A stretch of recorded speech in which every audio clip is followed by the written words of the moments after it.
యేసయ్యా నా ప్రాణమ ఘనమైన స్తుతిగానమా. యేసయ్యా నా ప్రాణమ ఘనమైన స్తుతిగానమా. అద్భుతమైన నీ ఆదరణే ఆశ్రయమైన నీ సంరక్షణ నన్ను నీడగా వెంటాడెను, నేనలయక నడిపించను. నా జీవమా నా సూత్రమా నీకే ఆరాధన, నా స్నేహము సంక్షేమము నీవే ఆరాజుడా. యేసయ్యా నా ప్రాణమ ఘనమైన స్తుతిగానమా.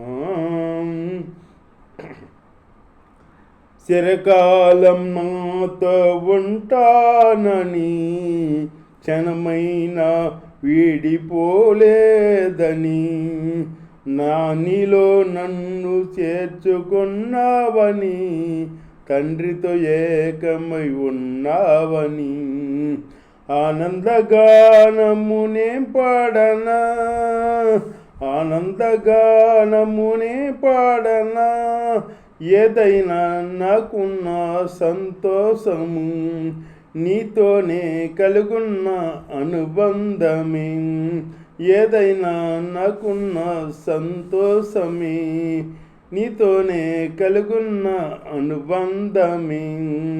సృజనాత్మకమైన నీ కృపసాలు నేను బ్రతుకున్నది నీ కోసమే.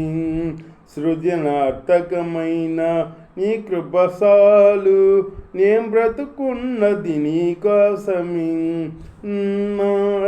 యేసయ్యా నా ప్రాణమ ఘనమైన స్తుతిగానమా. జీవజలముగా నిలిచావని, జలనిధిగా నాలో ఉన్నావని, జనులకు దీవెనగా మార్చావని, జగతిలో సాక్షిగా ఉంచావని, ఉత్సాహగానమునే పాడనా, ఉత్సాహగానమునే పాడనా. ఏదైనా నీ కొరకు చేసేందుకు ఇచ్చితివి బలమైన నీ శక్తిని, ఏదైనా నీ కొరకు చేసేందుకు ఇచ్చితివి బలమైన నీ శక్తిని. ఇది ఏ సాలును నా జీవితాంతం, ఇలా నాకన్నివి నీవే కదా. ఇది ఏ సాలును నా జీవితాంతం, ఇలా నాకన్నియు నీవే కదా. యేసయ్యా నా ప్రాణమ ఘనమైన స్తుతిగానమా. మధురము కాదా నీ నామ ధ్యానం, మరుపురానిది నీ ప్రేమ మధురం. మేలు చేయొసు నన్ను నడుపు వైనం, క్షేమముగా ఈ లోక ప్రయాణం. గీతముగా నేను పాడనా, గీతముగా నేను పాడనా. నిజమైన అనురాగం చూపావయ్యా, స్థిరమైన అనుబంధం నీదేనయ్యా. నిజమైన అనురాగం చూపావయ్యా, స్థిరమైన అనుబంధం నీదేనయ్యా. సుతుల సింహాసనము నీ కొరకేగా, ఆసీనుడవై నన్ను పాలించవా. సుతుల సింహాసనం నీ కొరకేగా, ఆసీనుడవై నన్ను పాలించవా. స్తుతిపాత్రుడా స్తోత్రారుడా నీకే ఆరాధనం. ఆనందమే పరమానందమే నీలో నా యేసయ్యా. స్తుతిపాత్రుడా స్తోత్రారుడా నీకే ఆరాధనం. ఆనందమే పరమానందమే నీలో నా యేసయ్యా యేసయ్యా నా ప్రాణమ ఘనమైన స్తుతి గణనమా అద్భుతమైన నీ ఆదరణే ఆశ్రయమైన నీ సంరక్షణయే నన్ను నీడగా వెంటాడెను నీ నలయక నడిపించను నా జీవమా నా సూత్రమా నీకే ఆరాధన నా స్నేహము సంక్షేమము నీవే ఆరాజుడా యేసయ్యా నా ప్రాణమ ఘనమైన స్తుతి గణనమా హల్లెలూయా. దేవుని స్తోత్రం. మీ అందరికి వందనాలు. దేవుని మాటలు విందాం, కొంచెంసేపు శ్రద్ధగా విందాం. దేవుడు చెబుతున్నాడా ప్రజలు ఏం చేస్తున్నారంటే ప్రార్థన చేస్తూ మాకు ప్రార్థనకి కార్యాలు జరుగుతలేదు, మాకు ప్రత్యుత్తరం ఇస్తలేదు దేవుడు అని అంటున్నారు ప్రజలు. దేవుడు ఏమంటున్నాడు చూసావా? దేవుడు ఏమంటున్నాడంటే ఈ 50 ఎస్ఐ గ్రంథం 58వ అధ్యాయంలో 3వ వచనంలో అంటున్నాడు, మీరు ఉపవాసం ఉండగా మీరెందుకు చూడవు.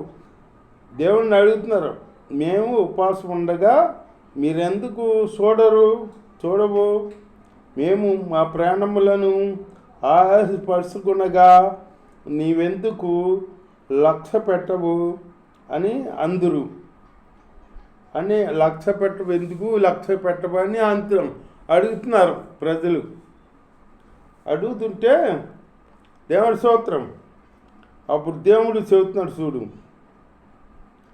మీ వ్యాపారం మీ ఉపవాస దినమున మీరు వ్యాపారం చేస్తారంట. ఉపవాస దినంలో వ్యాపారం చేయకూడదు, వ్యాపారం చేస్తే ఉపవాసం చేస్తారంట చెబుతున్నాడు దేవుడు. మీరు ఉపవాస దినమున మీ వ్యాపారం చేయుదురు, మీ పనివారి చేత కఠినమైన పని చేయించుద్దురు. కఠినమైన పని చేస్తారంట ఉపవాసం ఉన్నప్పుడు. మీరు కలహించుసు వివాదము చేసు అన్యాయముగా గుద్దులాడుసు ఉపవాసం ఉందురు. మీరు కలహించుతూ అన్యాయంగా గుద్దులాడుసు ఉపవాసం ఉందురు అంటున్నాడు దేవుడు. అలాంటి ఉపవాసం దేవుడికి ఇష్టం లేదు. మీరు మీ వ్యాపారాలు చేస్తారో ఉపవాసాలు ఉన్నప్పుడు మీ పనివారి చేత కఠినమైన పనులు చేపిస్తారో అని చెబుతున్నాడు దేవుడు. మీరు కలహపడుచు వివాదం చేసు అన్యాయంగా గుద్దులాడుచు ఉపవాసం ఉందురు. అన్యాయంగా గుద్దులాడుచు ఉపవాసం ఉంటారంట. ఆ ఉపవాసం దేవుడికి ఇష్టం లేదు. దేవుడికి ఇష్టం ఉపవాసం అంటే ఏంటి? దేవుడి స్తోత్రం. ఇక్కడ 6వ అధ్యాయంలో దుర్మార్గులు కట్టిన కట్లను ఇప్పుటయు, దుర్మార్గులు కట్టిన కట్లను ఇప్పాలంట. కాడిమాను మేకులు తీయటయు, బాధింపబడిన వారిని ఇడిపించుటయు, బాధించబడిన వారిని ఇడిపించాలంట. బాధించబడిన వారిని ఇడిపించాలి. ప్రతి కాడిని విరగొట్టుటయు నేను ఏర్పరచుకొని నా ఉపవాసం కదా. అంటే లేని వాళ్ళకి సాయం చేయాలి మనం. మన దుర్మార్గులు కట్టారు భేదభావాలని, వాళ్ళని విడిపించాలి మనం. అయ్యి కదా నేను ఏర్పరచుకున్న ఉపవాసం అంటున్నాడు దేవుడు.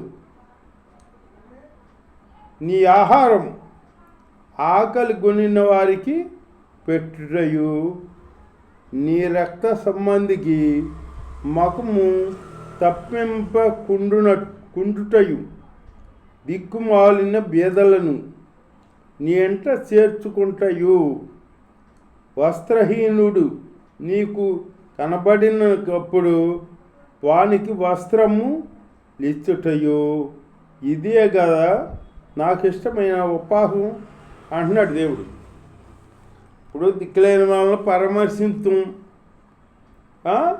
ఆకలి కొని వారికి ఆహారం పెడతాం, రక్త సంబంధికి మొహం తప్పింపకుండా ఉండాలి. మనం దిక్కుమాలిన బేదలను నీ ఇంట చేర్చుకుంటాయు. వస్త్రహీనుడు నీకు కనబడినప్పుడు వారికి వస్త్రము ఇచ్చుటాయు. ఇదే కదా నాకు ఇష్టమైన ఉపవాసం అంటున్నాడు దేవుడు. ఇప్పుడు ఉపవాసం చేసినప్పుడు దేవుడిని అడుగుతున్నావు, నువ్వు బాగానే ఉంది ఉపవాసం ఉండి, మరి దేవుడు సెపరేట్ చేస్తున్నావు నువ్వు. దేవుడు ఏమంటున్నాడు? మీరు బేదవారికి అన్నం పెట్టమంటున్నాడు అన్నమాట. వస్త్రహీనులు వస్త్రం ఇమ్మంటున్నాడు. కాడు మనం పొలుపులు ఇప్పాలంట. మనం అలా మంచి పనులు చేయాలి మనం. అంతేగాని నేను ఉపవాసం ఉన్నాను, నన్ను పట్టుకుంటలేదు, దేవుడు నాకు కార్యం చేస్తలేదు అంటే ఎట చేస్తాడు? దేవుడు చేయడు. ఇదియే కదా నాకు ఇష్టమైన ఉపవాసం. అలాగున్న నీవు చేసిన ఎడల నీ వెలుగు వేకువ సుక్కవాలి. అలాగూ నువ్వు చేసిన ఎడల నీ వెలుగు వేకువ సుక్కవలే ప్రకాశిస్తమాట, ఉదయిస్తుంది. స్పష్టత నీకు శీఘ్రంగా లభిస్తుందట. స్పష్టత నీకు శీఘ్రంగా లభిస్తుందంట. అట్లాగా దేవుడికి ఇష్టమైన ఉపవాసం మనం చేయాలి. ఆ ఉపవాసం ఎవరు చేస్తున్నారు? ఇప్పుడు చేస్తున్నారా? చెయ్యాలి. ఆ ఉపవాసం చేస్తే దేవుడు నీ నోట వచ్చే ప్రతి మాట ఆలకించి జవాబిస్తాడనమాట. జవాబిస్తాడు. దేవుడి స్తోత్రం. నీ నీతిని నీ ముందర నడుచును, అంటే నీ నీతి నీ ముందర నడవాలి అని చెబుతున్నాడు దేవుడు. అప్పుడు నీవు పిలవగా యెహోవా ఉత్తరం ఇచ్చును. ఇవన్నీ చేసిన తర్వాత అప్పుడు నువ్వు యెహోవా అని పిలిస్తే అప్పుడు నీకు ఉత్తరం ఇస్తాడు దేవుడు, కార్యం చేస్తాడన్నమాట. నీవు మొరపెట్టగా ఆయన నేను ఆలకిస్తా అంటున్నాడు అనమాట. ఇతరులను బాధించబడ్డంత ఉపవాసం ఉన్నప్పుడు ఇతరులను బాధించకూడదు. మనం మేలు చేయాలి. ఇంకా అలాంటి పనులు చేసి మనం దేవుడిని అడిగితే అప్పుడు దేవుడు మన పాటను ఆలకిస్తాడనమాట. ఆశించిన దాన్ని ఆకలి కొనిన వారికి, శ్రమ పడిన వారిని తృప్తిపరిచిన బిడ్డ, ఆకలి కొనిన వారికి ఆహారం ఇవ్వాలన్నమాట. శ్రమలో ఉన్నవాడిని ఇడిపించాలి. అప్పుడు చీకటిలో నీ వెలుగు ప్రకాశించును. చీకటిలో నీ వెలుగు ప్రకాశిస్తుంట. అలా ప్రకాశించాలి మనం. అంటే దేవునికి ఇష్టమైన ప్రార్థన చేయాలి. అంతేగాని నేను ఉపవాసం ఉంటున్నాను, నేను అన్ని వారాలు ఉంటున్నాను, ఇన్ని వారాలు ఉంటున్నాను, నేను ఇప్పటికి భోజనం చేసి 21 రోజు నా ప్రార్థన ఆలకిస్తలేదు దేవుడు అని అంటే, నీ ప్రార్థన ఆలకించాలంటే నువ్వు దేవుడు చెప్పిన ప్రకారం చెయ్యాలి. పేదవారిని కనికరించాలి, దిక్కు లేని వాళ్ళని ఆదరించాలి. అంతేగాని నువ్వు ఉపవాసం ఉండి నాకు కార్యం చేయి ప్రభా, నాకు కార్యం చేయి ప్రభు అంటే చేయడు ప్రభు. నువ్వు మంచి పనులు చేయాలి ఉపవాసం ఉన్నప్పుడు. అనగానే నీ ఉపవాసం దేవుడు ఎదుట కనపడాలి. అలాంటి ఉపవాసం ఉంటూ దేవుడికి ఇష్టంగా జీవిద్దాం. దేవుడి యొక్క దీవించుగా